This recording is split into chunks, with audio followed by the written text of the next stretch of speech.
tentang Laura. Sementara itu, di rumah Laura mantan pacarnya Nathan terlihat gadis berumur 21 tahun itu tengah mengobrol serius dengan sang adik yang bernama Vivi. Pokoknya, aku harus bisa merebut Nathan kembali. Vivi, buat apa sih? Kak, sudahlah. Kak, lupakan saja Kak Nathan. Biarkan dia bahagia dengan gadis pilihan orang tuanya itu. Gak bisa gitu, Vi. Akulah satu-satunya gadis yang ia cintai selama ini. Aku akan merencanakan sebuah jebakan untuknya. Vi, tolong bantu kakak nanti. Ya, aku akan pikirkan dulu segala sesuatunya, agar rencana ini tak gagal nantinya. Kakak mau merencanakan apa sih? Sudahlah, Kak. Jangan berbuat yang aneh-aneh. Kakak kenapa gak cari cowok lain aja sih? Kakak kan cantik, pasti banyak yang naksir kakak. Vivi berusaha menaklukkan hati sang kakak. Kamu tahu gak, Vi, Nathan itu satu-satunya pacarku yang berasal dari keluarga berada. Kalau aku bisa menikah dengannya, anugerah banget itu. Vi, artinya aku gak perlu lagi kerja jadi waitress di bar. Kamu bisa kuliah di universitas manapun yang kamu mau. Masa depan kita terjamin banget pokoknya, Vi. Ucap Laura berapi-api. Tapi gak harus pakai cara yang salah kan, Kak? Kalau kakak merebut Kak Nathan, kasihan istrinya entar dong, Kak. Laura mendecih. Masa bodohlah dengan istrinya itu. Siapa suruh dia merebut kekasihku? Pokoknya, aku akan mencari cara agar mau gak mau Nathan mau memperistriku. Demikian juga dengan mamanya Nathan. Mau tak mau ia juga harus menerimaku menjadi menantunya. Vivi hanya mampu menundukkan kepalanya. Mana berani ia menentang keinginan saudara kandung satu-satunya itu. Gadis manis yang saat ini masih duduk di kelas 1 SMA itu, kemudian melanjutkan mencuci piring. Di satu sisi, ia sangat menyayangi Laura sang kakak. Namun, kadang-kadang sang kakak suka berbuat hal-hal yang membuatnya tak nyaman. Ia juga merasa iba pada sang kakak, yang setelah lulus SMA harus langsung mencari kerja, demi kelangsungan hidup mereka berdua. Karena sejak Vivi masih duduk di kelas 1 SMP, sang mama terbang ke Hong Kong, meninggalkan mereka berdua. Wanita berumur 45 tahun itu memutuskan menjadi TKW di sana untuk memperbaiki perekonomian keluarga. Rencana hanyalah rencana. Nyatanya, sang mama sama sekali tak pernah mengirimkan uang sepeser pun pada mereka. Laura dan Vivi kehidupannya ditanggung oleh sang nenek yang mengandalkan hidupnya dari berjualan tempe di rumah. Untungnya, saat itu Laura sudah hampir lulus SMA. Jadi, setelah lulus SMA, ia memutuskan untuk mencari pekerjaan agar sang adik tetap bisa bekerja. Karena sebulan sebelum Laura mengikuti ujian akhir sekolah, sang nenek meninggal dunia. Jadilah keduanya hidup sebatang kara, hidup dari belas kasihan sanak saudara yang masih mau menganggap mereka saudara. Caci maki dan hinaan bagi keduanya sudah terlalu biasa. Betapa gembiranya perasaan Laura saat akhirnya ia bisa menggunakan ijazah SMA-nya untuk mencari pekerjaan. Namun, kesana kemari tak ada lowongan. Kalaupun ada, hanyalah menjadi pelayan toko yang harus inap dalam, dan gajinya pun tak seberapa. Ketika Laura sudah mulai putus asa, seorang teman prianya datang dan memberitahunya jika sebuah bar terkenal di Jogja tengah membutuhkan waitress baru. Pengalaman tidak diutamakan, asal penampilan menarik dan siap bekerja keras. Sejak itulah Laura bekerja di bar itu sebagai waitress. Ia kemudian keluar dari kampung sang nenek dan mengontrak sebuah rumah di dekat tempatnya bekerja. Dengan gaji dan tip yang didapatnya dari pelanggan, ia pun menyekolahkan sang adik hingga saat ini.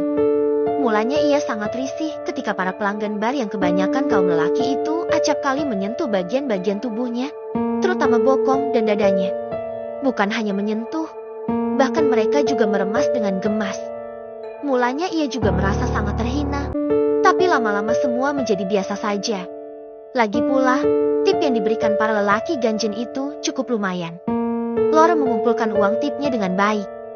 3 bulan sesudah bekerja, ia mampu mengkredit sebuah motor. Dengan motornya itu, ia mengantar jemput sang adik ke sekolah. Kak, aku dapat undangan perayaan ulang tahun dari Lania. Pestanya akan diadakan Selasa sore. Boleh minta uang buat beli kado gak, Kak? Bukannya langsung menjawab, Laura malah hanya termangu saja. Pesta ulang tahun? Ya, Iya, Kak. Memangnya kenapa dengan pesta ulang tahun?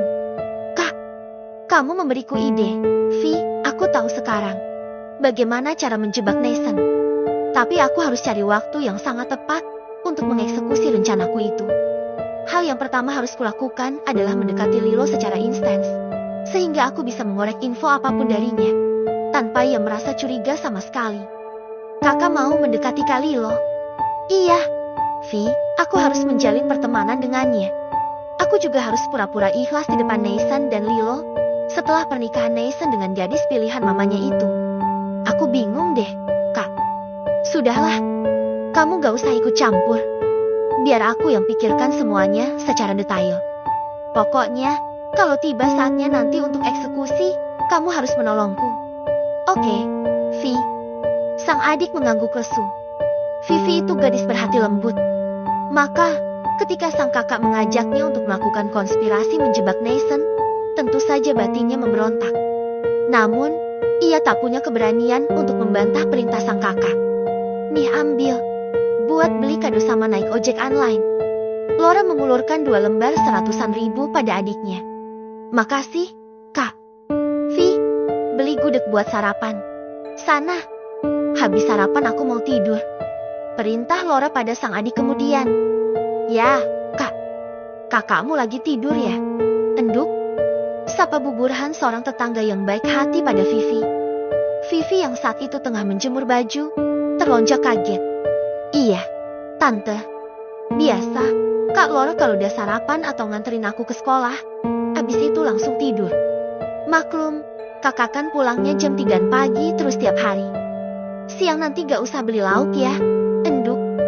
Tante masak sambal goreng ati banyak. Nanti kamu ambil ke rumah. Ya, Tante mau ke rumah Bu Darman dulu. Mau bayar arisan RT.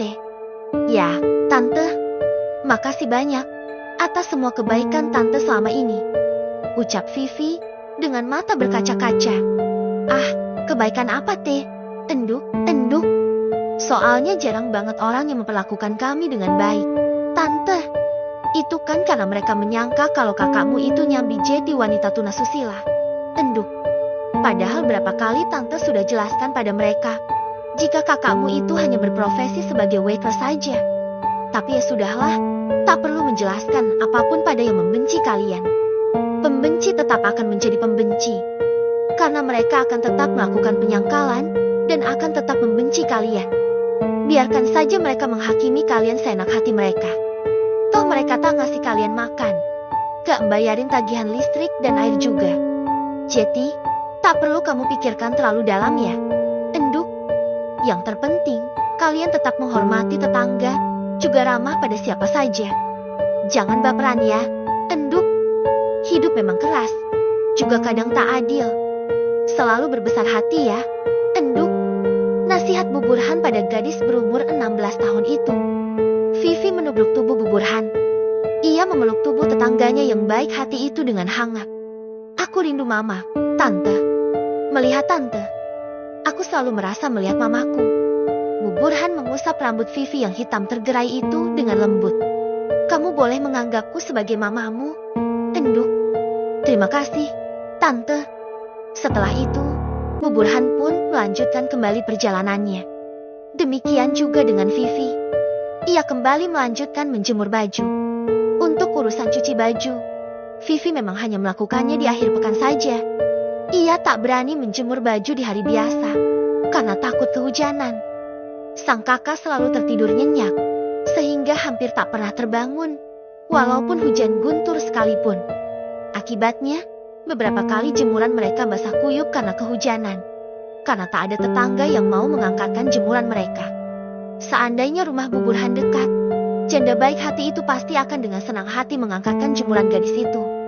Sayangnya, Bu Burhan tinggal agak jauh dari rumah kontrakan Laura dan Vivi. Meskipun masih terhitung tinggal di RT yang sama. Usai menjemur baju, Vivi masuk ke dalam rumah, lalu menyalakan televisi. Ia menyelonjorkan kakinya di kursi ruang tengahnya. Sambil menonton TV, ia berangan. Seandainya saja semua orang sebaik Bu Burhan. Namun, sejurus kemudian ia menyadari jika itu tak mungkin terjadi. Setiap orang hidup dengan perannya masing-masing.